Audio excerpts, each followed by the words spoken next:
Во каква состојба е твојот нервен систем, таков ти е и твојот живот. Регулацијата на нервниот систем значи регулација на твојата реалност, односно на твојот живот. Затоа ставаме таков силен акцент на регулација на нервниот систем, бидејќи ние можеме да го воспоставиме тоа ние сами, доколку имаме точни инструкции како да го направиме тоа. Во видеово ќе споделам процеси и вежби кои што ќе ти помогнат да го регулираш твојот нервен систем без употреба на хемија, таблети и така натаму. Дури некој од вас можеби видеово ќе му помогне да прекине да зема терапија на своја рака за смирување, за намалување на тензија, за воспоставување на подигнување на серотонинот, зборуваме за антидепресанти и така натаму. Работата на себе овозможува директно влијание на твојата реалност, односно управување на себе си и намалување на механизмот на самосаботажа. Луѓето и човековата природа имаат карактеристики сами да упропастат она што е добро. Тоа потекнува од неразрешени работи во себе си. Разни стресови, болки од минатото, уверувања каков е светот и какви се луѓето, и лош заклучок зошто нешто се случи. Најлесно е да обвиниме судбината, да велиме се е судбина, да ова е животот, без да сватиме дека ние сме кормиларот на нашиот живот. Но како ние да го регулираме нашиот нервен систем? Сега ќе објаснам повеќе чекори како се прави тоа и како всушност преку нашиот нервен систем да делуваме на автоматскиот дел во нашиот тело, односно на парасимпатичниот нервен систем и симпатичниот нервен систем. Значи, ние можеме тоа слободно, по волја да го управуваме, односно да го командуваме. Ние сами можеме да воспоставиме тренинг каде што ќе се примириме или ќе одлучиме да не влегуваме во некои ситуации. И ќе одбереме мир, внимание на себе, наместо погрешни потези и постојано вовлекување во некакви туѓи драми. Не заборавај дека главниот херој на твојот живот треба да си ти. Преиспитај на кого мислиш постојано, кого го критикуваш постојано, кој не чини, кој не е во ред. Може да се тоа колегите, може да се некои членови од семејството, може да се таму или може да се случи никој да не ти чини. Сето тоа влијае на дисрегулација на твојот нервен систем. Мора прво да се види која е главната улога во твојот живот. Ако се други луѓе, автоматски отпаѓа оваа способност. Ако ставаш други луѓе и други настани дека се виновни за зошто е твојот живот ваков или онаков, тогаш не можеме да продолжиме понатаму. Ниту пак вежбиве да ги проследиш во еден елемент на спознание на нешто ново. Но прво ќе започнеме од површинскиот слој, па подоцна ќе навлегуваме по вертикала во длабочина. Регулиран нервен систем најпрво значи регулиран интерен внатрешен диалог. Што си кажуваш ти на себе си постојано? Има некои вистини што кај некои луѓе се многу одамна утврдени, но дали е тоа сето тоа така, треба тука да се стави знак прашалник, дали може нешто да се направи околу тоа затоа што мислиш ти цврсто дека е така неизменливо, и што е тоа што е изменливо, а може да ти допринесе за твојот живот. Се надевам дека следниве вежби ќе ти помогнат токму тоа, да научиш како по волја да го регулираш сопствениот нервен систем. Секако понапредните од вас што го гледаат видеово знаат дека автоматскиот нервен систем најбрзо се ресетира преку одредени инструкции, преку дишење.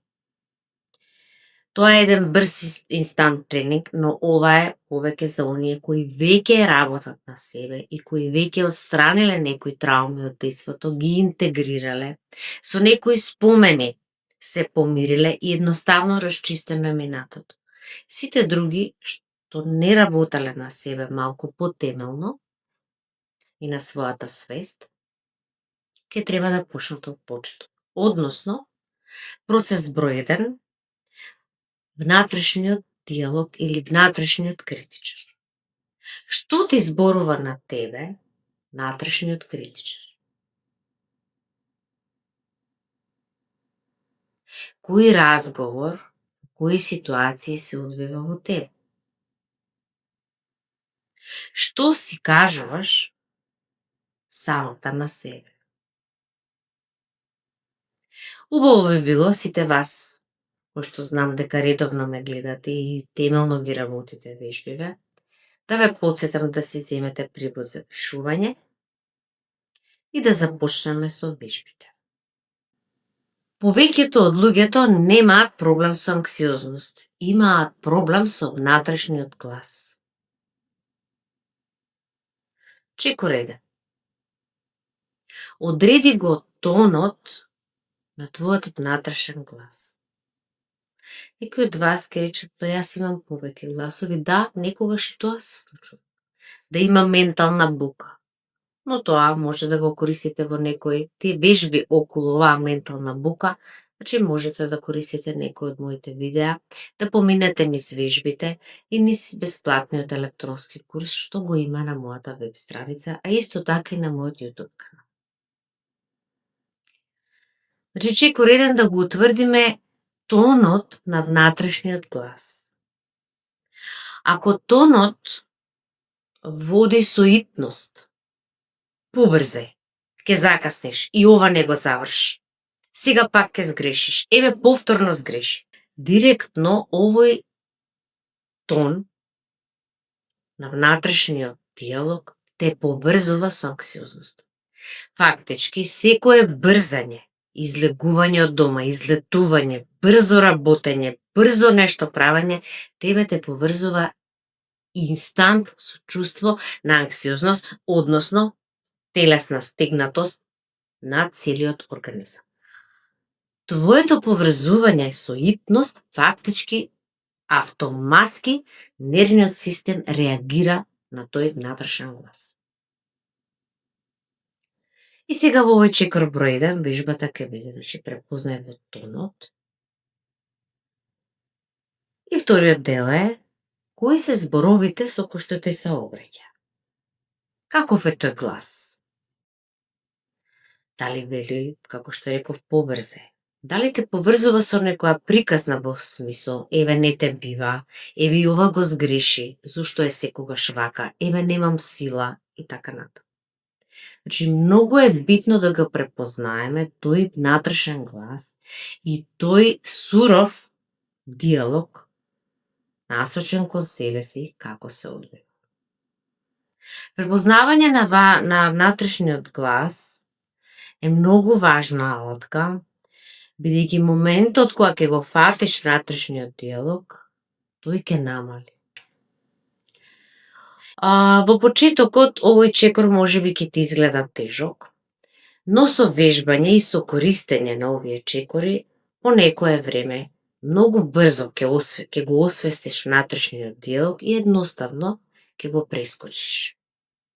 Едноставно ќе го намали инстант интензитетот, но за ова треба секако почесто вежбање. И сега точни инструкции како да направиш промената. Во моментот кога ќе слушнеш внатрешен разговор со реченици, побрзај, инсертирај или внеси мисла, полека почекај, едно по едно. Значи, буквално обраќај се на себе си како во второ лице, како ти да се смируваш самата себе си. Ти се примируваш на некој начин. Тоа е еден како испанечен глас кој што ти сама се родителствуваш, ти сама се смируваш. Кога инсертираме такви смирувачки мисли, пополека не брзај, се ќе биде добро на крајот, пополека едно по едно, да освестам и да внимавам што има околу мене и дали реално јас треба да сум во паника или пробај, значи се обрекаш на себе во второ лице, пробај да не си во паника, бидејќи така појасно ќе размислуваш. Секако, овие реченици смирувачки, многу е битен тонот кој што го внесуваш, автоматски, со свесност и со намера внесени мисли, го ресетираат и го регулираат нервниот систем. Вака звучи едноставно, но мора да се проба и да се вежба повеќе пати, едноставно да стане навика. На овој начин ќе ги подобриме сите наши вештини и ќе станеме многу поефикасни и попродуктивни во текот на еден ден и воопшто во животот.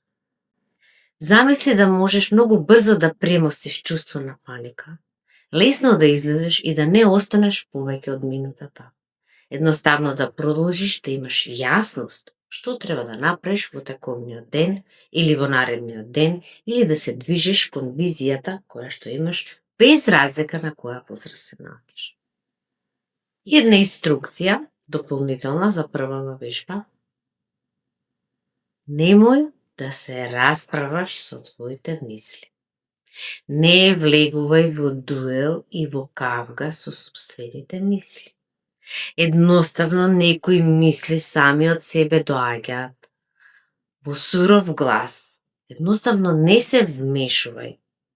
Остави ги едноставно да поминат, а ти внеси по волја твои реченици. Можеби од почетокот прв пат нема лесно да биде, но по неколку пати ќе го сватиш штосот и ќе видиш како можеш по волја да влијаеш на регулацијата на твојот нервен систем. Дополнителна инструкција. Не се расправај со твоите мисли. Едноставно води ги. Кога ќе го слушнеш твојот натрешен глас, кој што буквално е суров и се е здрав, инсертира или внеси мисла. Безбедна сум. Ова е само една обична мисла. Можам да успорам. Се ќе стасам на време. Ајде пополека, чекор по чекор. Ке го средиме и ова. Овој тон на твоите мисли и на твојата волја буквално ке го растопи овој внатрешен глас. Чекор број 2. Промена на прашањата што ако. Нашата свест има потреба од овие што ако прашања. Кога се судираме со некоја непозната ситуација или од ситуации од кои што чувствуваме нелагодност, веднаш извираат како по автоматизам прашањата што ако. Фактички, позади овие прашања што ако се крие чувството на сомнеш и затоа тие навираат. Секогаш чувствата се пропратени со роеви на мисли. Па затоа може да се појават прашања што ако не успеам? Што ако се осрамам? Што ако после пак сум виновна за се добро што сакам да направам? Што ако не ме бива за тоа? Подобро е да си останам во комфорт зона. Овој сомнеш ги убива сите наши добри идеи. Ги убива и оние вештини кои што веќе ги имаме. Бидејќи сомнежот директно учествува ние да се само саботираме. Реално нерегулиран нервен систем е комплетен механизам на самосаботажа. Мислам дека доволно е јасно колку ние сами сме непријатели на себе си, едноставно никој од надвор не доаѓа нешто да ни поремети. Секогаш ние се откажуваме од нештото, иако често тоа не се дава на тац. Помисли на кои се ситуации ти се откажа, каде што мислеше дека недоволно вредиш или дека си недоволно добра за тоа да го сработиш. Колку прилики се пропуштени, поради сомнажот во себе и тој внатрешен диалог на што ако. Која цена ја плаќаш за да постојано одиш рака под рака со губитоци. Секако, дека овој механизам на самосаботаж има подлабоки корени и секако дека постои скриен бенефит зошто луѓето се откажуваат од некои добри шанси, добри прилики, што буквално им се нудат на тацна. Но ова ќе го разговараме во некој од следните видеа. Одиме сега со следната вежба. Следниот чекор е редуцирај го катастрофичниот говор. Кога се плашиме од некоја ситуација и фактички не ја гледаме реалноста, туку едноставно сакаме да се повлечеме, зошто? Веќе сметаме дека немаме доволно капацитет да се соочиме со тоа. Често потребата да останеме во комфорт зона ни отвара простор за мултиплицирање на негативни претпоставки, односно катастрофичен говор. Некогаш, дури како кога сме биле деца, сме ги слушале овие реченици од нашите постари, па така да некои од овие програми се внесени од родителите или од претходните генерации. Во смисол, тоа нема шанси да се оствари, таму ако одиш тоа се ќе пропадне, ти кога ќе се фатиш на орото стапанот ќе се скине, тоа никогаш не успеало на никого, да, сега тебе те чекаат само тамо. Значи, тоа е говор кој што ние сме го слушале уште од мали, едноставно е влезен во нашата подсвест и ние само му правиме репетиција преку нашиот внатрешен глас. Кога ќе сватиш дека станува збор за едно вакво нешто, кој што нема апсолутно никаква врска со реалноста е сосема поинаква, ќе сватиш дека за да бидеш победник и не треба нешто многу. Едноставно, само да го прескокнеш сопствениот страх. Препознавање на внатрешен говор кој што се е страв и елиминација на истиот представува една од важните алатки што би требало секој човек да поседува. Моментот кога ќе го прекинеме стравот, прекинува немирот, прекинува анксиозноста, последователно, бидејќи ние губиме реално во животот прилики, прекинува и тагата. Треба да сватиме дека конзумираме лекови само за да тераме по старо, да се примириме и едноставно да останеме во нашата стара верзија, едноставно да се оддалечиме од она што го сакаме и што реално ни припаѓа. Мислам дека од прилика е јасно како ние сами на несвесен начин му правиме дисрегулација на нашиот нервен систем и како можеме тоа да го свртиме во наша корист. Секако дека регулиран нервен систем придонесува за нашето комплетно здравје, бидејќи ние кога сме во стабилност и баланс можеме да направиме многу јасна слика на нашата сегашност и да градиме постојано една јасна и убава визија за иднината. Тоа се некои лесни чекори кои што можеме да ги превземеме уште од утре. Но секоја наша експлозија, секоја наше лутење, секој наш страв и сомнеш влијае на нашиот нервен систем. Чекор 3. Внеси одредени реченици во својот секојдневен говор што ќе ти овозможат смиреност во текот на денот. Ова влегува фактички во дневни навики, со цел да се програмира нашата свест и нашата подсвест, наместо да се кажува негативни работи на себе си, тоа да преиде во позитив. Сега би било убаво да запишеш неколку смирувачки реченици кои што ќе си ги повторуваш сама на себе секојдневно. По смисла, доволно добро правиш. Добро е да си смирена, така ќе размислуваш појасно. Што добро се случи денес? Безбедна сум, не морам да брзам. И ако закаснам 2-3 минути, тоа не е ништо. Не мораш да докажуваш на никому ништо. Земи ги сите работи нежно. Не ставај се при срце.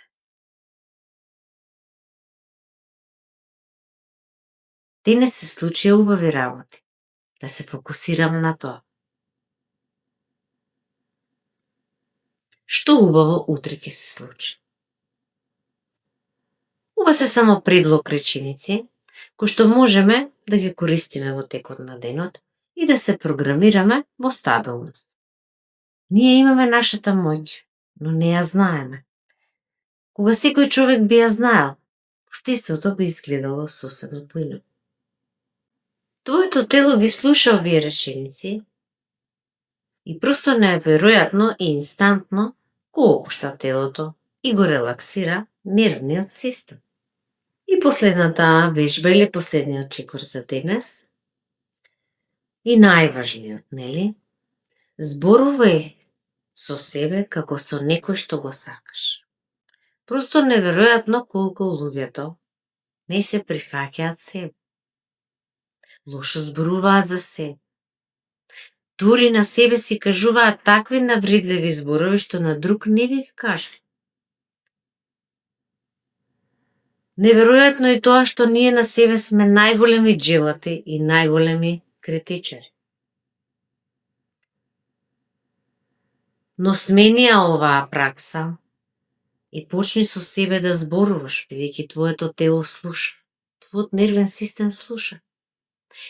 Нашето тело е неверојатна, божествена машина, која што точно реагира на она како ти се чувствуваш. Обиди се да зборуваш и да се обраќаш кон себе со љубов, со почит, со сочувствителност. Имаш трпение кон себе. Не постојана критика како ти не чиниш и како ти нема да бидеш најдобар. Значи, малку сочувствителност и љубов, бидејќи верувај да го издржиш овој живот и оваа матрица и ово општество и сите стандарди кои што треба да се постигнат не е лесно. Едноставно во оваа трка наречена живот ние се чувствуваме често истоштени. Мислиме дека не можеме да победиме едноставно, дека се е далечно, но не е така. Кога ние се грижиме за себе си, тоа не носи по автоматизам во релаксирана состојба во која што можеме да имаме гениални идеи. Нешто да направиме добро за нашиот живот. Некој успех што одамна го сакаме или некоја желба за која што ставаме постојани забрани. Затоа е многу важно како се обраќаш на себе си. Последнава вежба можам да кажеме една од најсуштинските и најзначајните, бидејќи за жал голем број од луѓето не се прифаќаат себе, сметаат дека се недоволно добри, дека се слаби, недоволно јаки. Едноставно овој програм е масовно инсертиран во колективната свест и го делат многу голем број од луѓето. Па затоа твојот внатрешен глас нека стане пољубезен, посочувствителен, понежен, потопол. И да, толку едноставно. Треба само човек да биде сочувствителен кон себе и нервниот систем ќе се релаксира. Можеби не може инстантно и веднаш, но кога ќе се започнат сите овие процеси темелно да се работат, ќе осетиш веднаш релаксираност, ослободување и баланс во твоето тело. Секој излегување на улица те носи во брзе. Внимавај во сообраќајот, бидејќи таму сите брзаат. Секогаш кога се брза, се поврзуваш со немир и анксиозност. Едноставно патување во автомобил, патување од дома до работа и назад станува навистина исцрпувачко, особено во поголемите места. Секогаш гледај да си во баланс и трпение, за да не дозволиш едноставно да истече енергијата од тебе надвор. Многумина од вас кои што вежбаат често ми се жалат дека колку и да вежбаат дома кога ќе одат на работа или на улица, веднаш имаат енергетски истек. Да, тоа е точно. Бидејќи матрицата и луѓето надвор имаат потреба од балансирана енергија која што на несвесно ниво гледаат да ја исцрпат од оние што ја имаат. Затоа често сме сведоци на стресни ситуации каде што посуровите луѓе буквално ја цедат енергијата од оние што се чувствителни души и емпати. Едноставно многу е тешко во оваа матрица за оние што се емпати или сензитивни луѓе, бидејќи буквално огромен истек излегува од нивното тело на балансирана и нежна енергија. Затоа препорачувам внимателна регулација на нервниот систем, толеранција кога препознавање и толеранција кога сме во средина каде што има тензија, значи препознавање на тензија, едноставно забрана, тоа секако дека се вежба, да ставите ѕид или забрана за да не може да истекува добрата енергија од вас. За жал, најголемите крадци на енергија, или така наречени, сега има различни терминологии, енергетски вампири и не знам какви термини, значи луѓето несвесно ви ја крадат енергијата. Едноставно не се свесни дека има потребна вашата енергија и вашата сензитивност и може да едноставно некогаш да се случи и присилно, значи да ја земе некој енергијата, што треба суптилно да се препознае. Бидејќи колку некои од вас ми велат дека колку и да работат на нервниот систем, дозволуваат истек. Секако дека регулацијата на нервниот систем зависи од вашите внатрешни мисли и емоции, доколку се тие стабилни, ќе биде и вашето електромагнетно поле стабилно и нема да може да биде лесно пробојно. Некои од вас што се во понапредно ниво знаат како да стават забрана за истек.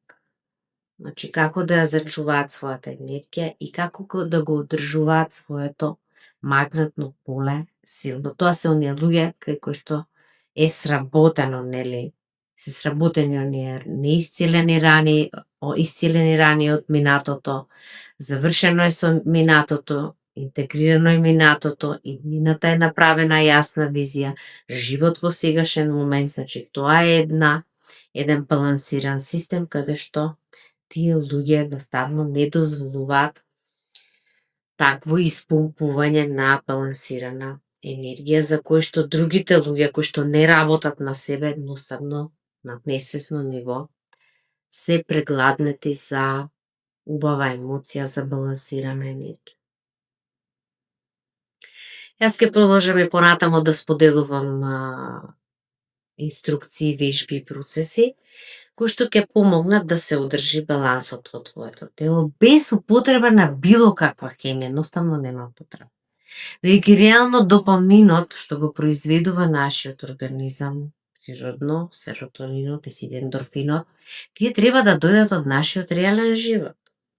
Значи, треба да дојдат од чувство на остварување на нешто, без разлика на која возраст човек се наоѓа. Секогаш треба да има некаква визија што ќе се случи во наредниве 2 месеци, во наредниве 3 месеци, во наредниве 6 месеци, година, 2, некои прават од вас и планови за наредните 5 години и така натаму. Значи, доколку отсасува визија, нервниот систем секогаш ќе биде под напад, ќе биде во исчекување што ќе биде утре. Значи, најлесно за да знаете што ќе биде утре, ако го креирате тоа утре. Значи, мора да имаме ние некаква визија, без разлика, значи, на која возраст сме. Може и да сме млади, тинејџери, може да сме и средовечни, и возрастни, и да сме Во трето доба, значи ние постојано треба да имаме некаква визија, нешто што не исполнува и што би било тоа што би било од интерес ние да го правиме. Бидејќи само сувопарно извршување на обврски го цеди организмот автоматски нивниот систем. Секако дека секој од нас треба да воведе активности кои што не одземаат многу време, нормално, за да си го напреди својот живот и да направи некоја конкретна визија во сите тие 4 главни сфери кои што многу пати ги кажувам. Како да си направи план да си го подобри своето здравје, своите финанси, својот семеен живот, социјален живот и така натаму. Некои од вас ќе речат, па да, јас не знам, тоа зависи од други. Не. Тоа мора да биде осмислено и мора да има план. Бидејќи ние кога одиме со наш план, секако дека никој не чека, може ќе не идеме на затворени врати, но некои ќе бидат отворени. Нас не се потребни оние врати кои што се наменети за нас, не ни требаат сите да се отворени, не ни требаат ни сите луѓе. Така да треба да се направи еден мозаик од добри ситуации, од добри мисли. И тоа е основно за да нашиот нервен систем биде во баланс, биде регулиран и да доаѓа од реалниот живот, а не од скролање на мобилен и гледање што прават другите. Значи да повторам уште еднаш. Кој е главниот херој во твојот живот и за кого ти дискутираш во текот на ден? Тоа би требало во добар дел од твојот живот да си ти. Повеќето од вас сакаат да ги сменат другите, но тоа не е можно. Секогаш ние работиме на себе, се менуваме себе и ние развиваме способности како ние да си го напредиме сами нашиот живот и верувајте, тоа има огромен ефект. Се надевам дека сите овие инструкции, вежби, мисли ќе ти помогнат да полесно дојдеш до она што е корисно за тебе. Се гледаме во следното видео.